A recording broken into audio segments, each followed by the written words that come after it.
রত্নপাথর প্রবাল মঙ্গল গ্রহের অশুভত্বের জন্য ব্যবহার করা হয়। মঙ্গল গ্রহ দুইটি রাশিকে পরিচালনা করে, মেষ রাশি এবং বৃশ্চিক রাশি রত্ন। মঙ্গল যদি অশুভ থাকে, একজন মানুষের সাহস থাকে না, সে মানসিকভাবে দুর্বল থাকে। আর মঙ্গল যাদের ভালো থাকে তারা খুব তেজি এবং সাহসী হয়, যে কোনো কাজে লেগে থাকতে পারে। আর মঙ্গল যদি কোনো মেয়ের খারাপ থাকে, যেমন মাঙ্গলিক দোষ বলে, তাহলে ওই ধরনের মেয়েকে যারা বিয়ে করে তাদের সমস্যা হয় অনেক ধরনের।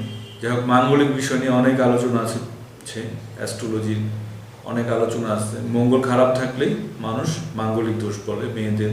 ছেলেদেরও মাঙ্গলিক দোষ থাকে। যে ছেলেদের মাঙ্গলিক দোষ থাকে, মানে মঙ্গল খারাপ থাকে জন্মকালীন সময়, তাদের স্ত্রী সবসময় অসুস্থ থাকে। আর যেসব মেয়েদের মঙ্গল খারাপ থাকে তাদের হাজবেন্ড বা স্বামী সবসময় অসুস্থ থাকে। যাই হোক, মঙ্গলকে জ্যোতিষশাস্ত্র মতে রাশিচক্রে মেষ রাশি এবং বৃশ্চিক রাশির